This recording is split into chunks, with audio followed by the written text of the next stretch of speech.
Hello, my name is Lisa Elvin Staltari, and this is my channel, Have Roots, Will Travel. I am a genealogist and a passionate traveler. If this is your first time here, welcome aboard. I am exploring all kinds of things genealogy, particularly dealing with travel and location research and all of that good stuff. But in this special series, I've been focusing on Les Filles du Roi, the King's Daughters. And this series started out last year as just kind of featuring my own, and then all of a sudden I became enamored. So I intend to do all 700 of them. So join me on this journey as I explore all Les Filles du Roi. I do have a website, Have Roots Will Travel, and I'm on Facebook and also on Twitter. So you can join me there. If you have any suggestions about Filles du Roi that I can feature, I can't promise I'll do it right away, but they will definitely go on the list. So they'll be put ahead of the curve. And also, if you have any corrections or improvements, I don't take offense.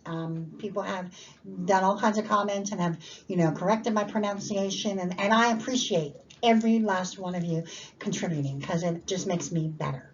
So I appreciate that. So with that, let's get started, shall we? Oh, and don't forget to like this video if you do, and also subscribe. I would love to have you subscribe. Thanks.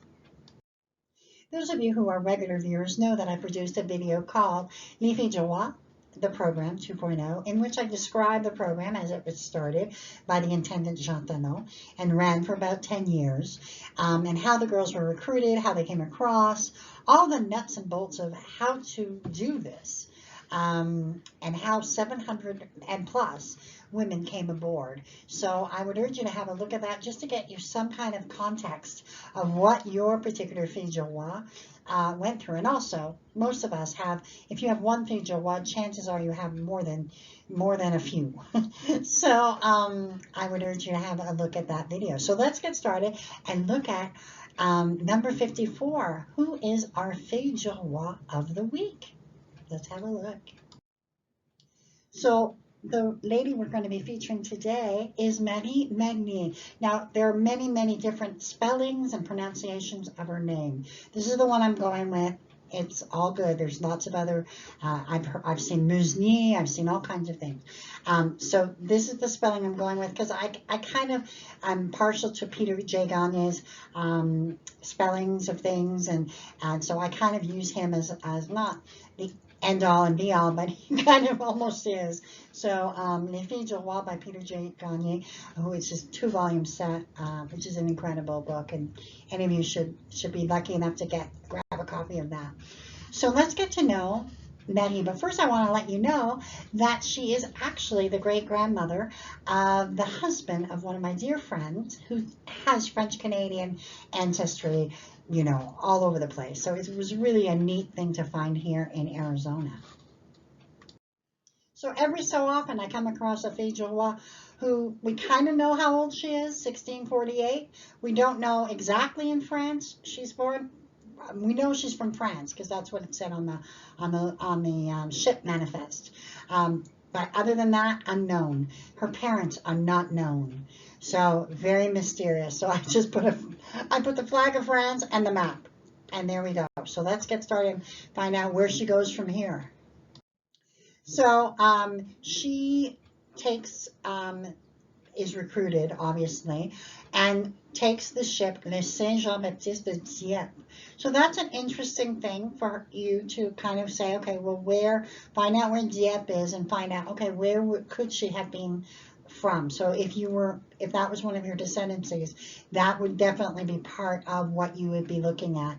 Doesn't mean that she is from around there because the girls would travel like weeks at a time to get to wherever the boat was. But she did arrive in New France on June 18th, 1665. Let's find out who she selected.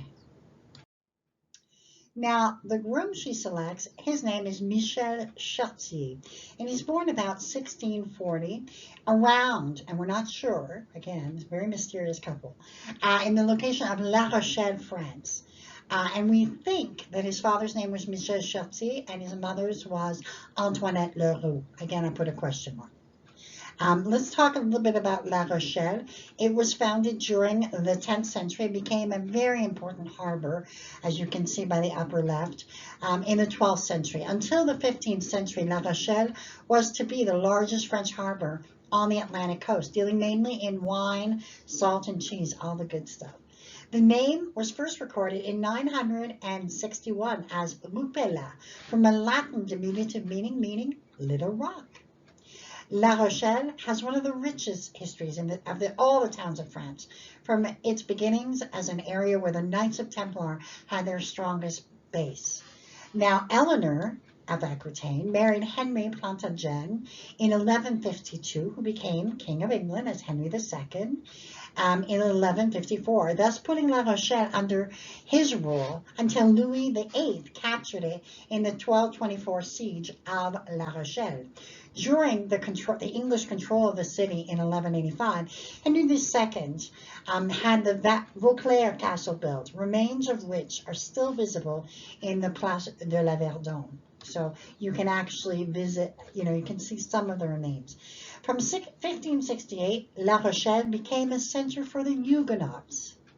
So it was in La Rochelle that the Protestant Revolution occurred and created the uprisings that would become known as the Siege of La Rochelle throughout the 1600s.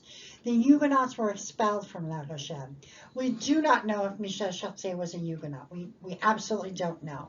But it's always interesting when you see somebody coming from La Rochelle and escaping in essence.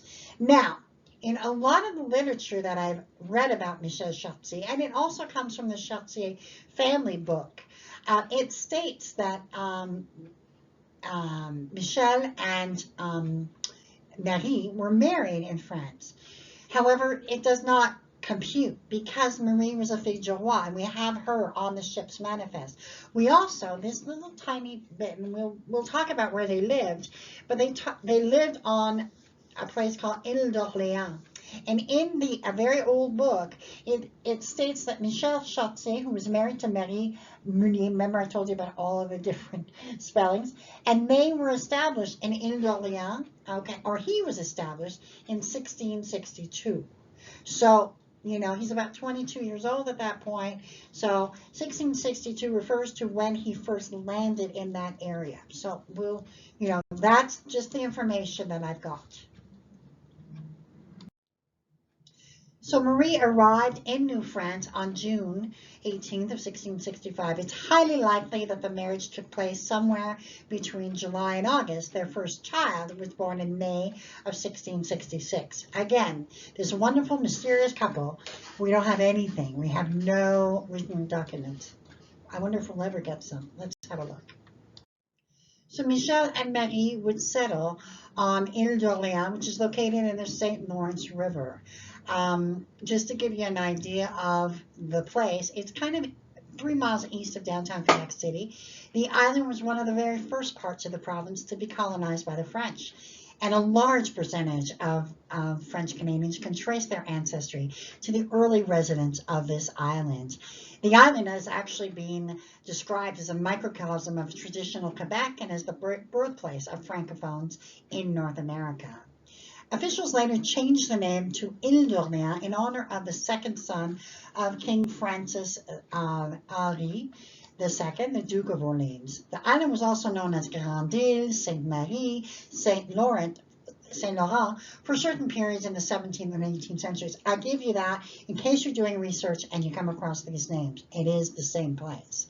Early French settlers were, of course, attracted to the island because of its fertile soil, and in 1661, the very first parish of Saint-Famille was founded, followed by another 4 parishes in 1679 and 1680. By 1685, there were about 1,200 French inhabitants, and lest we forget the animals, 917 livestock. You can see on the map, on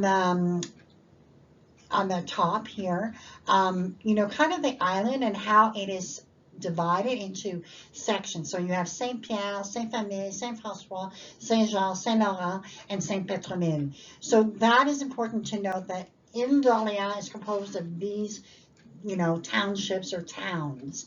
And then I also included on the left kind of an example so you could see how in relationship to Quebec City where it is. And these are just some recent photos that a friend of mine sent me just to show you how green the place is, the kind of old-fashioned, kind of somewhere in time kind of place.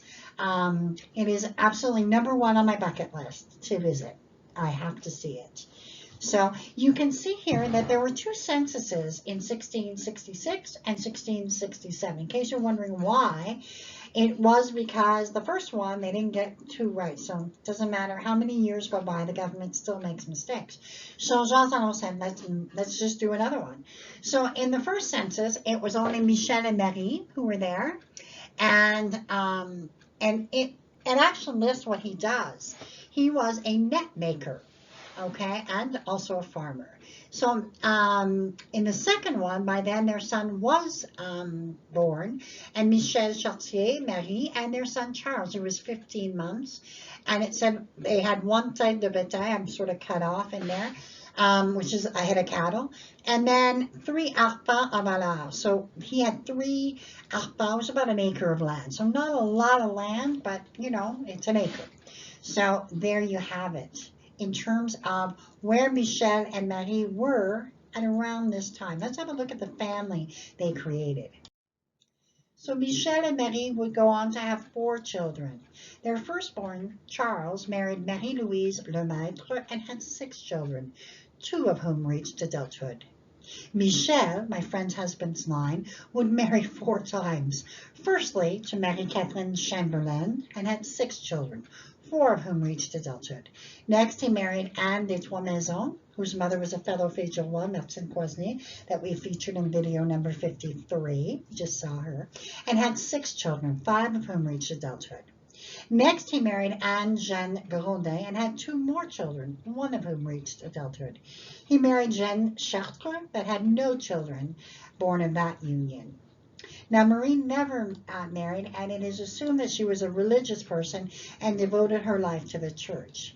Anne would die at the age of 11. So you can see that the descendancy of this family rests on Michel's and Charles's. He had 2 children. So that's a very, very precarious kind of lineage. What happens next? Tragedy would ensue. Michel would pass away at the incredible age of 32. It is said that he drowned, although no record of his death exists, which is part of that.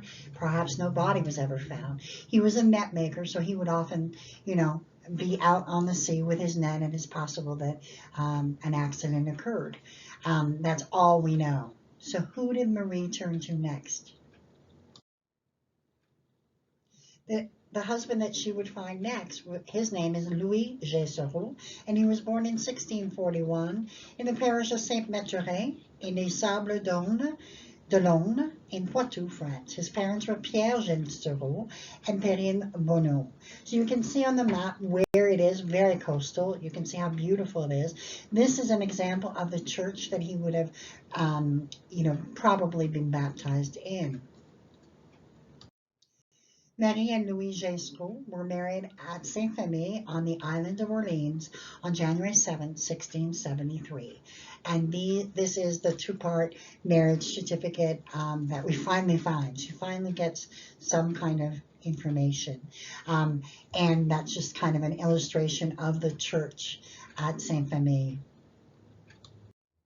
Now remember, she had 4 children with Michel, 3 of whom actually who survived. So now she is with a new husband, and she has 7 more children. Let's have a look at that. So we have Jean-Baptiste, who married first. He marries Marguerite Bissot, with whom he has 2 children who survived to adulthood. His wife did not survive and died at 23 in childbirth. He would then marry Anne Snevadier, who died within 18 months of their marriage, also presumably in childbirth.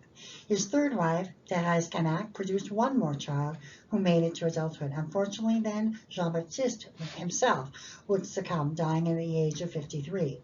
Pierre married Hélène Paquette and had 1 child before he too succumbed to death around his 49th year. Elizabeth married Jacques Marquette, whose mother, Marie-Louise Bolter, was also a fille du roi, and we will be featuring her. Elizabeth would have 7 children, all of whom made it to adulthood. Guillaume would pass away at 1 year old. Marie married Vital Joly and had 5 children, all of whom made it to adulthood. She then married François Bouteau, with whom she had 4 children, 3 of whom made it to adulthood. Louis would pass away at 15 years of age, and Francois would pass away at age 21.